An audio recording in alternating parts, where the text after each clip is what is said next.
Hey everybody, my name is Mike. I put this video together because I'm going in for ACDF surgery here in about 4 days. It's Monday, February 20th, 2023, and on February 23rd I'll be going in for surgery. I assume if you're watching this video, you may be having the same procedure and just maybe wanting some more information. There's a ton of videos out there people have done. I watched a lot of videos.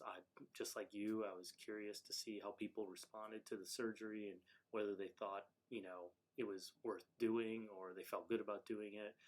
I have my concerns, although for me, this is a long time coming, I guess. So ACDF stands for Anterior Cervical Discectomy and Fusion. So they're going to go in through my neck. Mine is C6-C7, only one level. And they're going to take the disc out, clean everything up, put a spacer in, put the titanium plate in, and close it all up, and you're on your way to recovery. So my backstory is this has been something that's probably been like a 10, 12, 13 year injury or bad posture or whatever. We can't blame it on just one thing. That's just been building up and building up and building up. My symptoms have been both sides of my neck are always stiff and hurt. Mostly pain down my left arm. The forearm usually can hurt pretty bad. The tricep can get there, and it can also go down into my middle and sometimes forefinger, depending on how bad it gets. I'm a runner. I play drums, if you can see behind me. I also play guitar, but that's not really that, it's not that intense. It's probably more drums. I also, for my job, I'm in sales, so I'm in front of a computer quite a bit, which is literally the worst thing that you could do all day long. So I actually use a stand-up desk. It makes you feel better on your neck, but then you're putting more stress on your back, so you can't win. It's, for me, it's about 5 years ago. I really started to have some pretty bad symptoms with my arm hurting all the time and just not really figuring out why. That was probably 2017, and it's gotten to the point where I can't train for marathons. When I play my drums, I'll pay for it for the next day or two. It is just completely sore in here and sometimes in my arm. And standing, in front of a computer, sitting in front of a computer, I mean, I can't sit for more than maybe 20 minutes. So I stand most of the day, and that kind of just stagnant standing in front of a computer it's just really bad on your neck. And that was just I was at the point where I needed to do something about this. And so what I've been doing over the last 5 years is going to my chiropractor quite a bit, and I do PT, all the PT stuff that they showed me. But the problem with that is if you can't see your chiropractor, 2 to 3 times a week, it's hard to maintain this. So that's what I was having to do. I was having to go a minimum of 2 days a week, most of the time 3. In December, I couldn't go for like 3 weeks because I was traveling for work, and then they were closed. And so that's when it got really, really, really bad. My level of pain tolerance is pretty high, only because I've had to deal with this for so long. And I think a normal person's level of pain tolerance is probably really low compared to mine, just because I've had to just tune it out, just tune out the pain and try to move on. But it got so bad, it was like an 8 or a 9 level pain, and it was just time to take care of this. So what I did was looked into a few surgeons here in the Austin area, and I decided on Dr. Coons, who works out of St. David's Hospital in downtown Austin. He's the best in Austin. I'm grateful that I was able to get him so quick. I mean, I literally just saw him maybe, a month ago, and I was able to get in within a month for the surgery with him. So I'm super grateful for that. He has a great staff, very, very thorough. no doubt in his mind that I will do well with this surgery.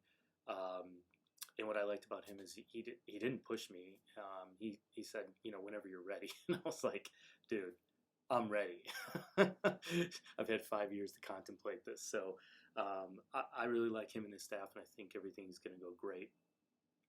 A little bit about what I know so far and what to expect. So what's nice is St. David's does a pre-operative meeting where you go and you're in the room with everybody else who's having spinal surgery within the month, and they just kind of walk through what to expect from the week coming up to your surgery to getting to the hospital, recovery, seeing the PT guy, and getting out.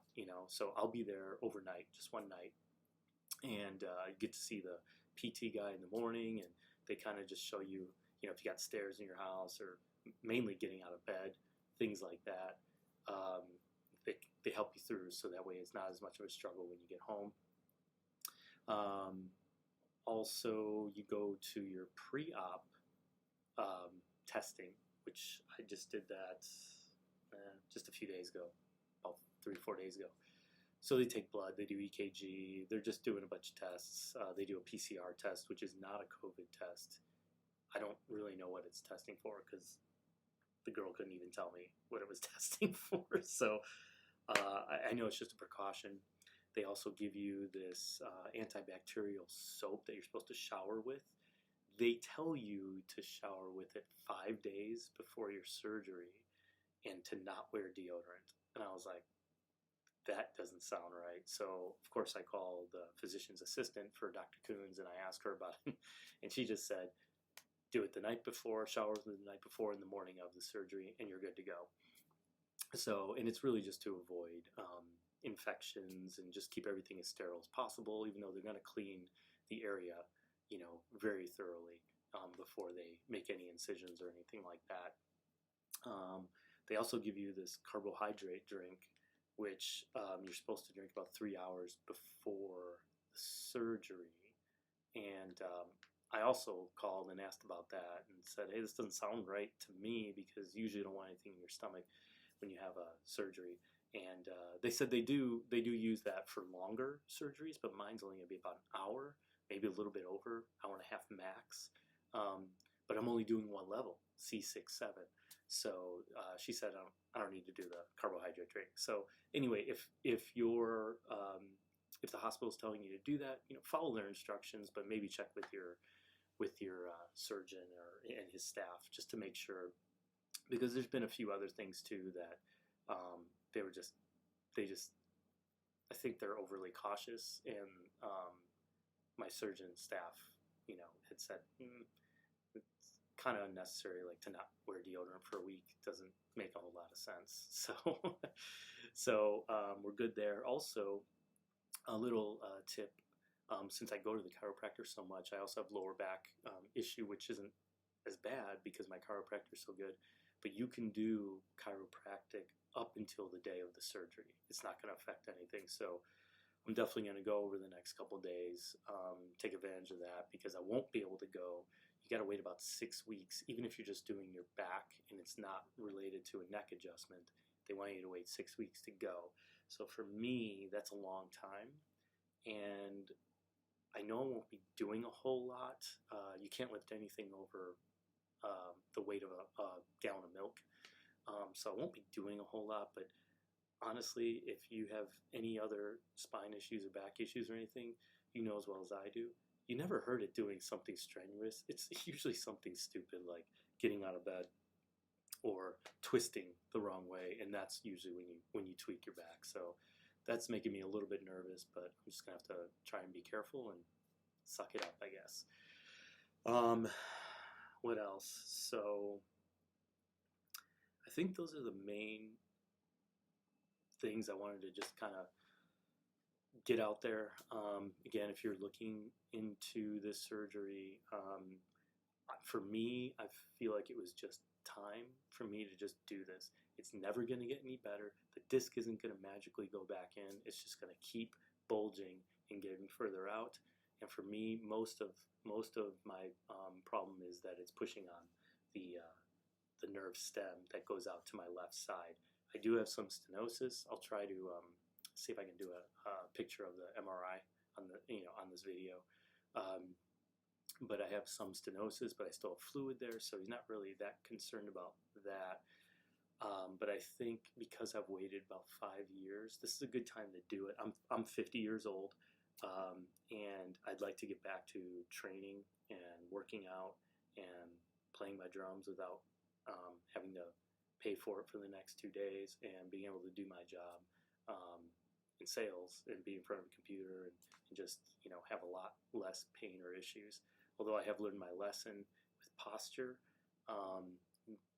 If you're at this point, maybe posture was your issue. Maybe you had an accident. Whatever it will be. Posture is so important, and I know they tell you that when you're a kid, but of course we don't listen until it's a problem. So I've made a ton of changes in just my posture in general, it's helped quite a bit, and I guess that's also what's helped me kind of put this off. So anyway, if you, that's really all I got right now. Again, I go in 4 days for surgery. I'm going to do a video, hopefully same day post-op, since I got to stay overnight. I'm going to be bored out of my mind. So I'm sure by the afternoon I'll be good enough, and maybe not on too many drugs, where I can at least do a quick check-in video. I'll also do the next day after. Then I'll probably try to do 3 days, 5 days, 10 days,